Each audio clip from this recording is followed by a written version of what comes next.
Welcome to Modern Mystic Messages. I'm Teresa, and I'm glad that you're here. Whether this is your first time here or you're returning, I'm happy that you're here. So, welcome on in. And Soul Family, it's been a minute. I know we've been enjoying the Lost Book of Enki and our kind of discussion of several of the scriptures in the Bible.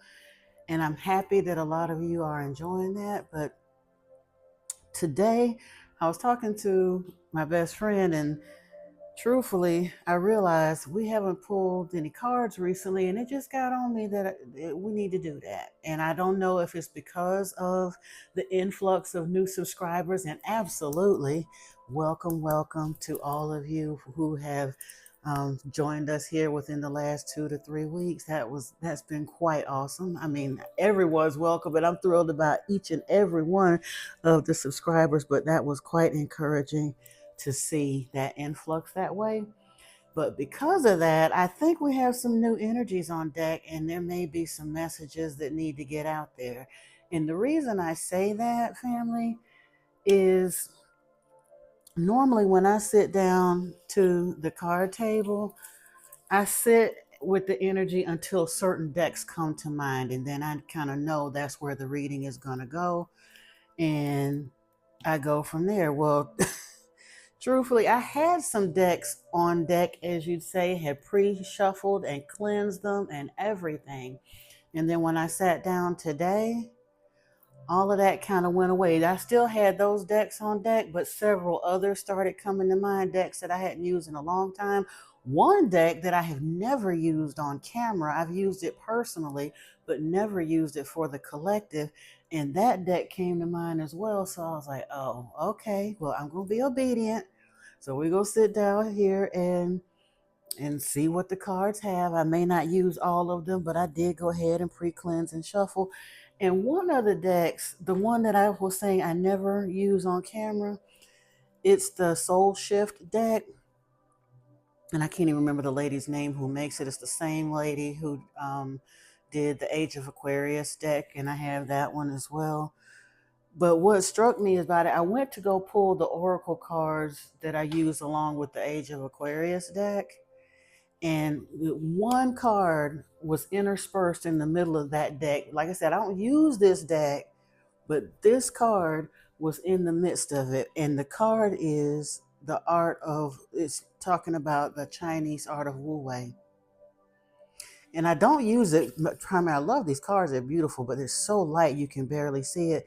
But it's like I said, effortless surrender, the art of non action. And it says allowing things to be as they are.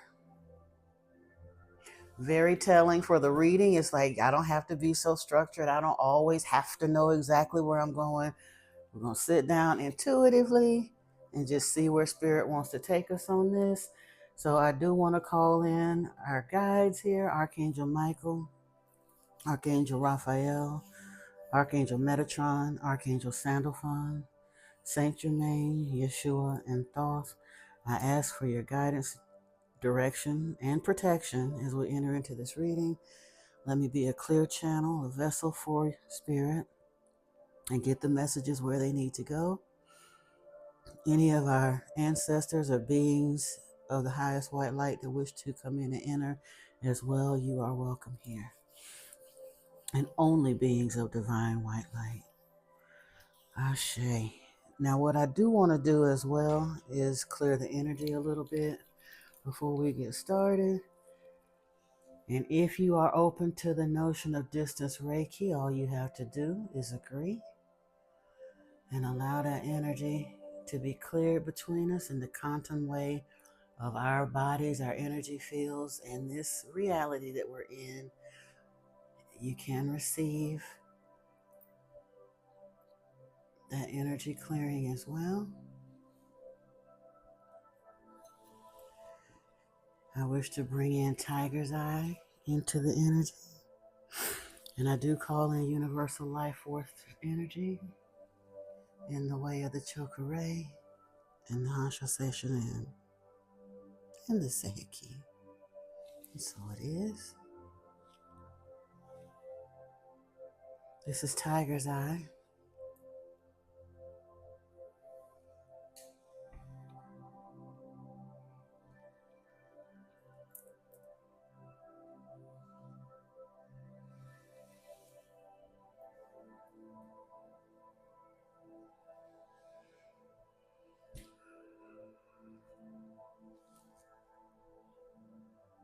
And this one, I'm going to connect here.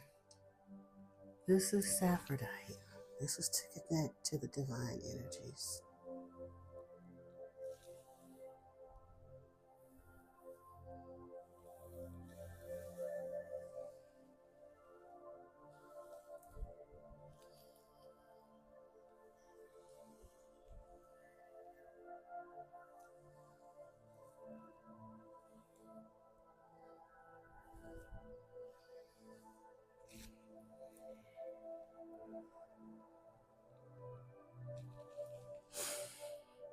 Okay, so I'm gonna just kind of tap in here and see where spirit takes us. This is, like I said, this is a little different than I've done it before.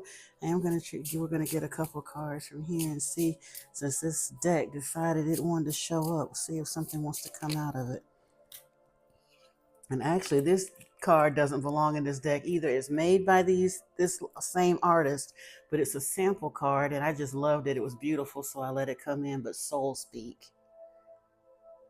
and I think that's kind of where we're at this point in time. Like I said, many of us are in a transformation, a rebirth cycle. The sacred act of offerings came up here. I can't even see this.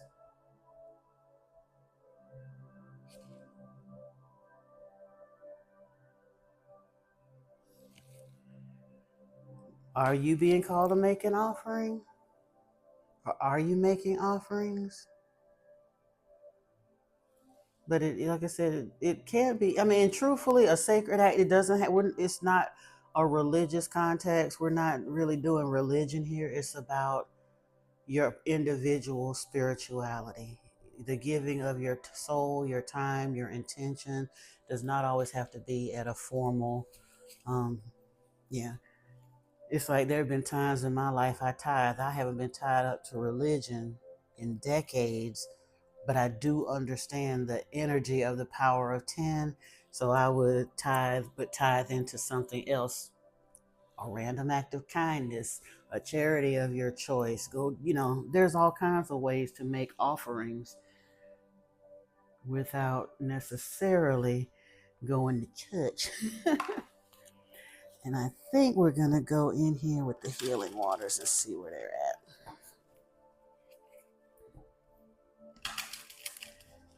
I think the initial cards that I had are going to stay kind of over there. And the ones that spoke to me recently, we're going to come out with. I may still pull from those other cards in a separate reading because they were more of like the Taoist cards. Look, I just work here, okay? I can't make it up. Selkie, come out of hiding, embrace who you really are. On call, healer, seer, priest, priestess, or priestess, and soul purpose. So, yeah, somebody is having to wake up to their divine calling. You're a healer. And it's interesting because I said that to her too. I know my readings. I mean, I watched all kinds of readers over time as I was in my healing journey. And even later on, as I realized I was being called to read for a collective, I didn't want to copy anyone, but I still started paying attention because at first, I mean, I've been reading for myself for several years, but just reading for other people, I didn't quite wonder because my readings weren't as karmic heavy as a lot of the readings that I had been seeing for a while. And then it occurred to me, I'm reading for a collective of readers and healers, people that are doing their own work. Yeah, the karmics show up sometime, but not as much as some of the other readers I see get or are called to read for, and I ain't even mad, because bless those brothers and sisters that be having to wade through those really heavy energies. I'm not sure I'm healed enough yet, because I get triggered. See, I look, I ain't quite spiritual enough that I won't cuss a MF out sometime when I have to. My mouth has not always been a prayer book, and still ain't no prayer book. And the more I heal, the less tolerance I have for foolishness. I'm nice, kumbaya, I love you, all that, namaste. But in dealing with my super toxic karmics, I had to cuss the dog crap out of some of them at the end of the day and end it with a namaste. Not trying to be nasty, but they just weren't getting the message when I was trying to come at them with the love and light and kumbaya and namaste. And I had to get back in the sandbox with them for a little bit and talk to them in a language that they could hear and process, so that they understand that that was the end of our road. I forgive them, but they can take all their karmic energy and tie it up in a bowl and take it back with them, because my ancestors said no, and I'm full agreement with that. I've healed enough. They didn't get the lesson. Sucks to be them. I got my lesson. I'm on my way. And that's the way it's got to be sometimes. That don't mean you ain't spiritual, but I am grateful for you guys that you're doing your healing work too. So far, most of the energies that I read for are kinder and gentler than that. We're working on ourselves now. We're doing soul work. We're not having to really wade through super toxic karmic energies. We just kind of see them.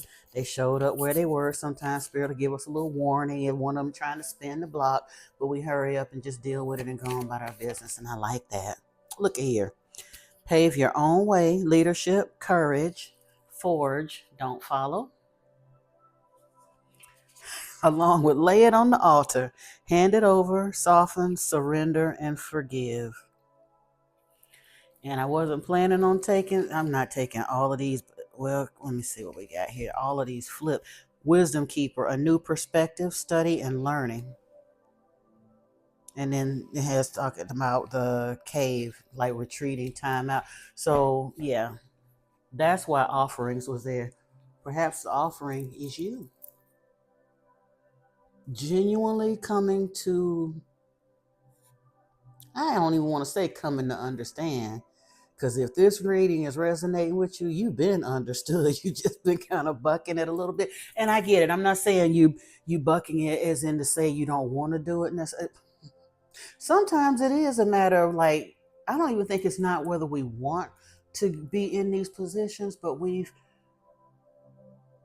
very often had so many people around us our whole lives that didn't have faith in our abilities, or some of them were deliberately trying to put your light out.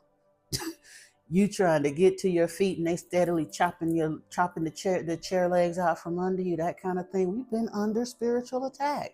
And because of that, a lot of us have a healthy, unhealthy, but a thick slice of imposter syndrome that we have to wade through. You kind of sort of know from intuition in your meditations you're being called to be a healer, you're being called to be a teacher, you're being called to do something, because Spirit is showing you something so big and grandiose. You're looking around for tarot readings for encouragement or whatever, because you need some kind of way to move that energy, and yet you don't feel like you're ready. You don't know enough. You got to go study some more. And you might need to take some courses and study some more. Lord knows I am as well. But here's the thing. You don't have to know everything to step into your calling. You only got to know a little bit more than the people that you're serving. That's all. If you're a teacher, you only got to know a little bit more than the people you call to teach. If you're a healer, you just have to be a little healthier than those that you're facilitating healing with. Because truthfully, healers don't heal nothing. We just hold space to facilitate the energy flow or help seed the belief that allows those people to allow in healing or heal themselves. That's all. So if you feel like you're being called to be a healer, don't let that term sway you. You don't have to walk on water. Well, yes, sure. Not, hey, your gifts might kick in and you might. But you don't have to do all of that to be a healer. Sometimes a kind word, your presence, holding that energetic space for someone. You're a chosen one, a light worker. Your energy really is different. And if you don't believe me, remember that whole trail of narcissists that you had to pick off of you like leeches as you struggle to try to move forward in your ascension? Your energy is delicious to those negative energies because they don't have access to that kind of light. Know who you are. You being called to be a healer here. Lay it at the altar. Stop fighting this. Come out of hiding. The cards say Spirit is telling you. Yeah, study and learn, do what you gotta do, but get ready to suit up, cause guess what? This calling ain't going nowhere. It ain't. Sorry. The longer you put it off, the more it's gonna kick your butt. Remember, for those of us that have a Bible background, remember Jonah? Say Jonah was supposed to go to Nineveh. Jonah ain't want to go to Nineveh, and I can't blame him. The Ninevites was they was known that was a rough culture. If you approach Nineveh and they didn't like what you had to say, you become a statistic or a carving on their city gates. And they literally, the gates of Nineveh are in some museum around the world. It tells in pictograph story their exploits. They were a violent people. The Ninevites were nothing to F with. And yet, Yahweh sent him to Nineveh. And he didn't want to go. So much so, he refused to go until a fish swallowed him for 3 days. And guess where it spewed his behind? Right up on land. To Nineveh, right near the city gates. So you might as well go ahead on and allow this transformation and step into who you really are, because we don't want those Jonah moments. And I ain't talking, I'm not preaching at you, boo. Trust me. I'm right there with you, because why you think I'm here doing what I'm doing now? I kept putting it off, and I'm not ready, and doubting myself and all that. And my guys finally spoke in my ear and was like, you know what, you about to have a Jonah moment. If you don't do what you're supposed to do, it's not going to go well with you, because the only way around is through. Nothing starts until you start. You know what you're supposed to do, and if you continue to buck on it, you only shooting yourself in the foot. Look at here. Let's see what we got. Let it go. You're being asked to let go of whatever pain and resentment you've been holding on to. It's hurting you, and you can't fully be present in your life if you're holding on to this negativity. Release and be free. And reach out. You've isolated yourself and are trying to do everything on your own. It's okay to ask for help. So reach out to ask for support at this time. And if you can't reach out to an active person, that's what I'm here for. I want to bring you messages of encouragement, messages of hope, messages to remind you who the heck you are, because you don't know. But Spirit led you here, so I kind of sort of know. Welcome, healer. Choice. You're being asked to make a choice that you've been struggling with. It's time to decide which path you're going to take. Listen to your intuition, eliminate everyone else's input, and feel your way into the choice that's right for you. The time is now. And let me tell you something. It doesn't have to make sense by the world standards. In fact, it's not going to make sense, because the very reason you're struggling with the choice is because your intuition, your heart, spirit, whatever you want to call it, is guiding you to do something that you want to do or you feel compelled to do, but it doesn't make sense from the world standpoint. It doesn't have to. It's not supposed to. We're moving into the age of Aquarius. We're going to have to learn to work more from heart-centered spaces. So it's not going to make sense. Now, I get it. Rent still got to be paid.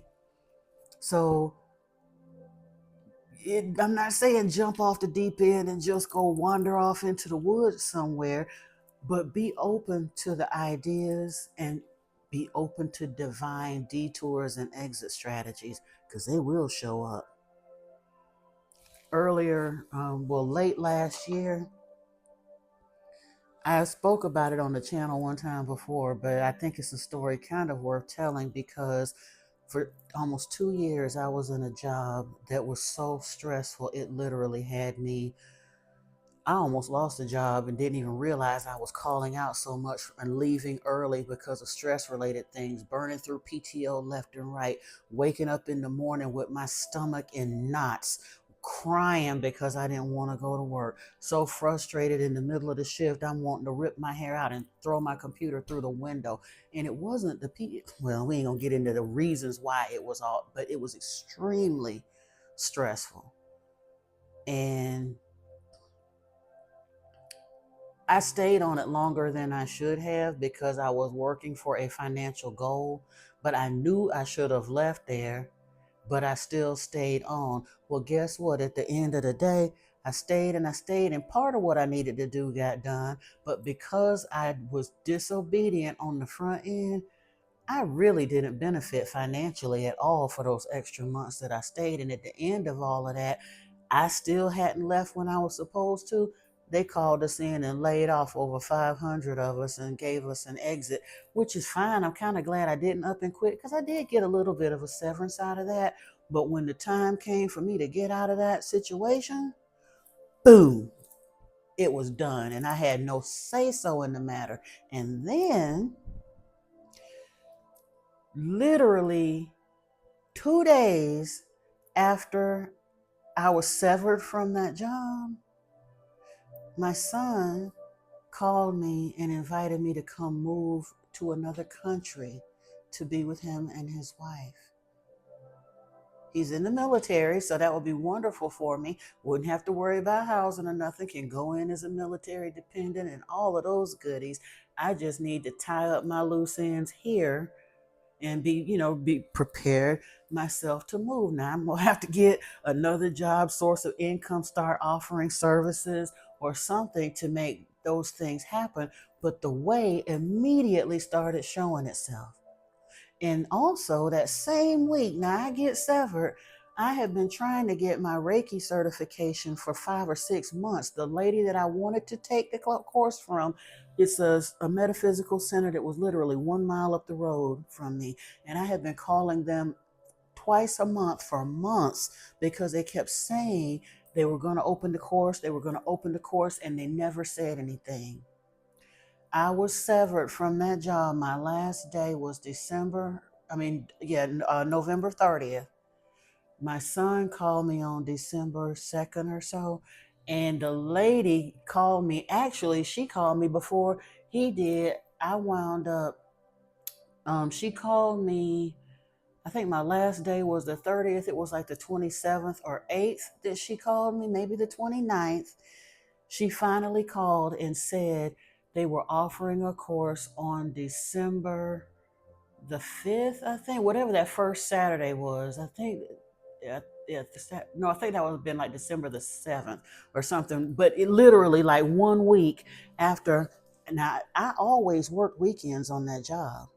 The only reason I even found out about the Reiki course was when the whole Microsoft thing crashed and whatever. I was out of work for one day. I went down to the office to try to get my laptop fixed. And then when I couldn't, I had the day off and went down to that center. And they just so happened to be having a psychic fair, and I met up with the people and found out they had a course. So I was interested in it, but that had been months before. And I had been calling, trying to get a date for the course and trying to get a date. And literally within a week of that job shutting down on me, I got a date to get the Reiki certification. My son gave me an open door to leave the country with a plan, an exit strategy. And like I said, it's just like boom, boom, boom. And I understood that it was something that I was supposed to do, but I was still timid, scared, and still, because I have no idea. But guess what? I don't have to know where the money is going to necessarily come from. All I have to do is open myself to be able to receive. All you have to do is open yourself to be able to receive. I had when I first realized that clairaudience was opening, I did an intentional meditation, and that was of some like a little self hypnosis, but with the intention of I asked Spirit to open my spiritual gifts to me. And truthfully, in meditation, they made it very clear to me even back then. Now it's taken me a while in with my own healing, and like I said, I had quite a lot of karmic stuff to wade through, so what have you. But they made it really, really clear initially that when you ask for your spiritual gifts to be activated, that Spirit will always show you a way to be able to make a living from that, because your gifts are supposed to support you. You want to share your gifts with others, and under the universal laws of fair exchange, it's an energetic exchange. If you offer, say you're a healer, now you're not necessarily charging people per se for the healing, but that person that receives to the best of their ability under the universal laws of fair exchange, there's an an energy transfer that happens between the healer and the client, that it is appropriate for them to compensate you to some degree. As a tarot reader, it is appropriate that you be compensated. If you making candles, if you doing jewelry, if you doing sound healing, if you're whatever it is that winds up being your thing, you're supposed to be appropriately compensated for it. Your gifts are supposed to take care of you. And they will. First card out here is the 10 of Pentacles. That's mama, daddy, the dog, the picket fence, grandmama in the rocket chair on the porch. This is legacy building. That come with money. It just do. Long-term success. First card out. Wow. And all it took was, look at here, this eight of cups walking away, of course. And there is contact here from your spirit guides, interdimensional beings. Some of you may be actually being in contact with some of the interdimensionals, Commander Ashtar, perhaps, I don't know.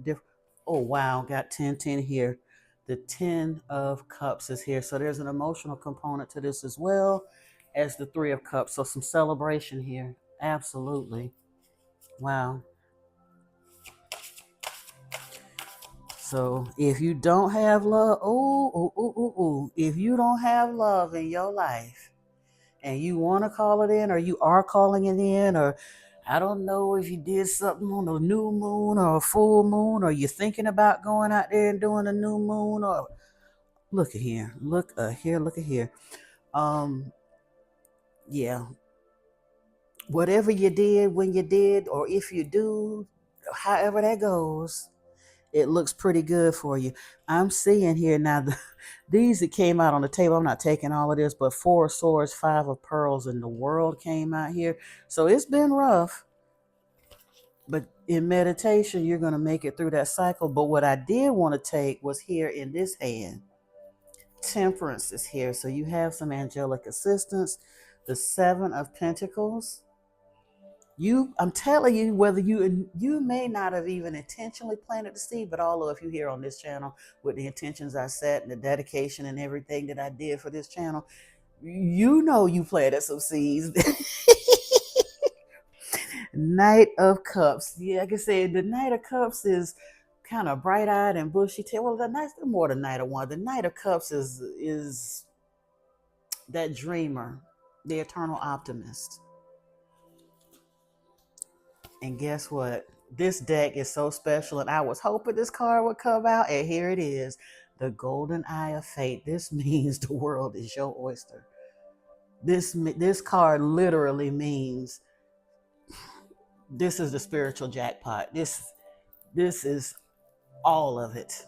This is the world on steroids. Pretty much anything that you can see and envision, you can manifest and call to you. It's on the way. Yeah.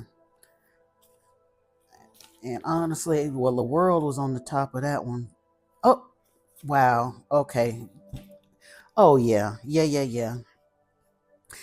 I have to pay attention to those spreads. Like I said, they didn't all come out in the shuffle, but when I pulled it out, when I look at it, it was the Four of Swords, your meditation, with the Five of Pentacles. So we know we got this we had this Eight of Cups situation. So the Five of Pentacles, a lot of us have had the money jacked up into whatever. I get that part.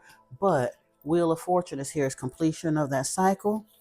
And what was left over here that kind of fell over to the side, the Six of Swords, leaving from those rough waters, moving into calmer waters. The Page of Swords, there's that idealistic, hopeful mood, that action taker. The Seven of Swords. Now, the Seven of Swords, a lot of folks look at that as treachery and deception. I look at it as you having to kind of keep it close to your chest, being a little bit strategic about your strategy. Basically, figuring a way to get out of some of those cosmic, karmic, because Seven of Swords is here with the Five of Swords, and that's exactly what it is. Well, whoever them folks was that was on your ass, you got to get that off of you carefully and expeditiously, and very, very likely you did. From these other cards I'm seeing here, you handled that already. I'm not even concerned about that. Hermit is here, so you did your introspection. Spirit showed you some things, or even sometimes just the isolating yourself period, they'll just kind of fall off. There's always going to be one or two little hangers on, but you took care of it, got rid of them, or they got rid of themselves, or spirit and the ancestors, however that worked. There's going on, and what you end up with here is the Ace of Swords and the Empress. I'm not gonna keep all of those on the table though, because I'll keep that ace. And then let's see here.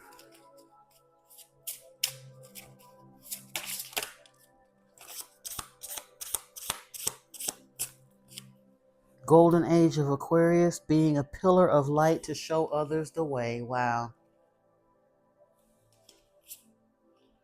Reflection. You are a mirror reflection of the world around you. Do you accept its depiction?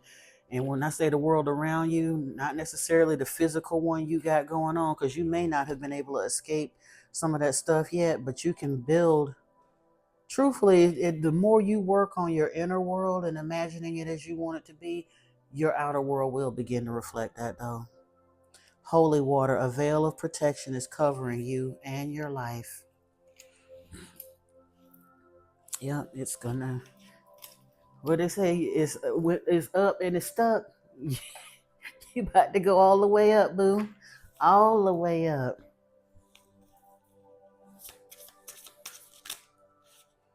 Trust that the universe has your back. Say less. I just work here. Eternal love. Recognize that love is a constant eternal force. And generosity. Be generous with your time, energy, and resources. Not yet, though. That's Seven of Swords, Five of Swords. You're going to be generous. When it's time to be generous, when you get on the other side of them troubled waters, yeah. And you will, because the stuff we're manifesting ain't just for us. What's the fun in that? It's not. I mean, you want somebody to share it with. Resonance. Notice your energy. What type of energy are you broadcasting to the world? Find what in life feels resonant or dissonant so that that your path can become clearer.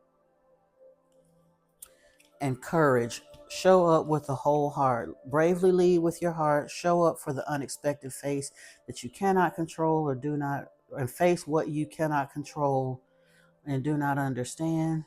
Do the things that scare you.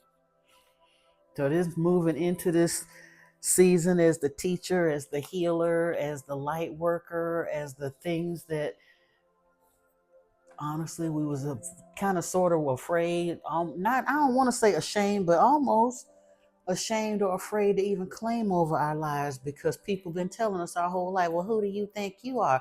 Oh, you so this and you that. Oh, you a healer, you a teacher, well, where's your millions? You a healer, well, why you get sick then? No one said a healer was going to have eternal perfect health. That's the Hollywood version. That's not what healers are and do. And the scriptures, the Bible even tell you that. There were some of the apostles and stuff that had physical ailments and impediment. Moses had a stutter. He led a whole nation. Well, we ain't gonna talk about where he led the nation because I got some issue with that if you watch some of my videos. But I'm saying he was called to lead an entire nation with a stutter so bad that his brother had to cause cousin whoever Aaron had to travel with him, and yet we still reading about him 3, 4, 5,000 years later. So suck it up, Buttercup. You're being called. And I know you're being called. I do want to pull some of these 144. We're going to see what you're working with over here. Well, let's see. You might be a tarot reader. You may not even know yet because Lord knows it slipped up on me. I did not plan on doing this. But once and I'm not even saying that as in a bad way. I came from such a strict religious background that I was afraid of tarot at first until Spirit genuinely led it to me. But you are an earth angel or a healer.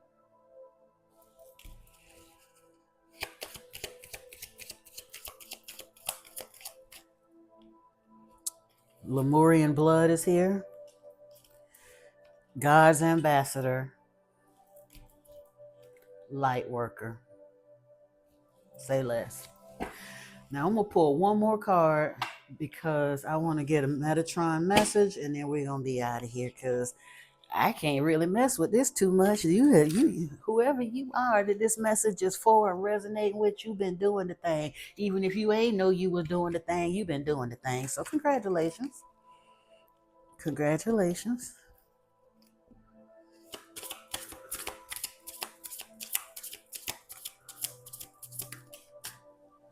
Wake up call. Listen and take note. Let's see. You may not have to look at the whole thing. It's an 11 card, which is Metatron's number. Wow.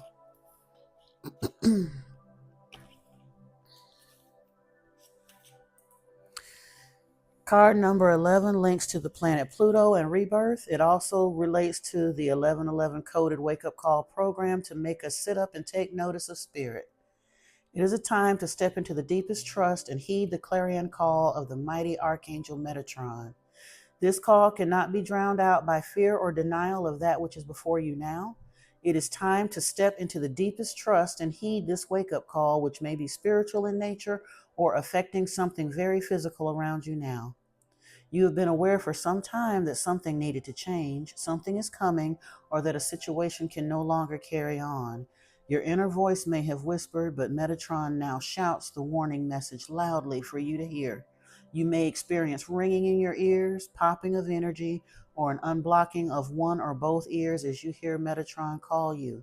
You may also see numbers, particularly the combination 1111, which are prompting you to see things in a new way, but also to let you know that Metatron is with you.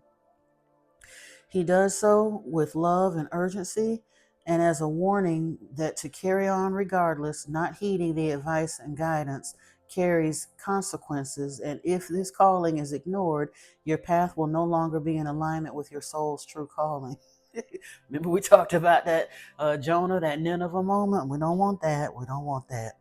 The call may be set against a backdrop of challenge. You may feel the lightning strikes around you, wondering how long you can stay out of the storm without getting more wounded than you already are. You have wounds that are raw from having stayed too long, tried too much, and reached a dead end. It is time for a different approach. There is nowhere to go now except into surrender. Archangel Metatron does not come to bring chaos or pain into your world, but to correct imbalance, bring you back to yourself, and open new doors where old ones have closed. You can ignore the call, carry on as before, but he will come back, and each time the call for change will be louder and still more insistent. Metatron never gives up on you, never abandons you, and always has your best interest at heart, as well as everyone else concerned in any event, situation, or relationship. The wake-up call signals that one way of doing life is now over. You need to prepare for the new, and it will be done for the highest good for you and anyone else involved. What seems difficult and at times impossible will be made easier for you. There is still a short time to prepare, to evaluate, to gather your strength, but the winds of change are here and time is running out. Metatron reaches out his arms to help carry you with grace to the next stage of your journey. As the call by you is heeded, the skies lighten, the golden rays come back to you, and the light pierces the darkness to reveal a new vision, a new life, a new possibility. Wake up calls can be both individual, affecting our own day to day life, and collective, entwined with raising global consciousness. And if you're here understanding that you're answering a call to become a messenger, as you wake up to your own wake up call, you're being called into action to assist with the global wake up call to help our brothers and sisters that are needing our assistance in this transition and in this shift and a massive awakening that's happening on the planet. This is your message, dear ones, and this was wonderful for me. It was a little different. Like I said, I wasn't sure where I was going to go at first, but I ain't mad because, hey, beautiful, beautiful cards. If you resonated with this, please like, share, and subscribe. It does help the video get to those who need it. And until next time, family, peace and blessings to you. I love you very much. Namaste.